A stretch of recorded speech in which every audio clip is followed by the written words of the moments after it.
স্পেনের দ্বিতীয় সেরা টুর্নামেন্ট কোপা দেল রের শেষ ৩২-এর ম্যাচে শনিবার রাতে মুখোমুখি হয় বার্সেলোনা এবং বারবাস্ত্রো। গতবারও কোপা দেল রের শেষ ৩২-এই বার্সেলোনার মুখোমুখি হয়েছিল চতুর্থ স্তরে খেলা বারবাস্ত্রো। শেষ সময় পর্যন্ত লড়াই করে তারা হেরেছিল ৩-২ গোলে। কিন্তু এবার আক্রমণে সুবিধা করতে পারল না তারা, ভুগল রক্ষণেও। শেষ পর্যন্ত বার্সা ম্যাচটি জিতেছে ৪-০ গোলে। দুই অর্ধে দুটি করে গোল করে বছর শুরু করেছে হ্যান্সি ফ্লিকের দল। জোড়া গোল করে বার্সেলোনার জয়ে গুরুত্বপূর্ণ ভূমিকা রাখেন লেভানডস্কি। একটি করে গোল করেন পাবলো তোরে এবং এরিক গার্সিয়া। একের পর এক আক্রমণে শুরু থেকে বারবাস্ত্রোকে চেপে ধরা বার্সেলোনা এগিয়ে যায় ২১তম মিনিটে গার্সিয়ার গোলে। ১০ মিনিট পর ব্যবধান দ্বিগুণ করেন লেভানডস্কি।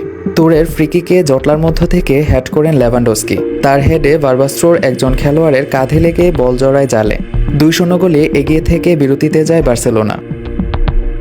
দ্বিতীয়ার্ধের শুরুতেই ব্যবধান বাড়ায় বার্সা। ৪৭তম মিনিটে তোরে রক্ষণচেরা পাস পেয়ে ঠান্ডা মাথার ফিনিশিংয়ে জাল খুঁজে নেন লেভানডস্কি। ৫৪তম মিনিটে বারবাস্ত্রোর হাইমে মাথায় আঘাত পেয়ে মাঠ ছাড়েন। এর ২ মিনিট পরে স্কোরলাইন ৪-০ করে ফেলেন তোরে। ব্যাকপাস পেয়ে তাড়াহুড়ো করে ১০০ বল বাড়াতে চেয়েছিলেন বারবাস্ত্রো গোলরক্ষক ফাব্রেগা, কিন্তু মাঝপথেই পা বাড়িয়ে বলের নিয়ন্ত্রণ নিয়ে জাল খুঁজে নেয় তোরে। নিজেদের পরের ম্যাচে স্পেনিশ সুপার কাপের ফাইনালে যাওয়ার লড়াইয়ে অ্যাথলেটিক বিলবাওয়ের মুখোমুখি হবে বার্সেলোনা।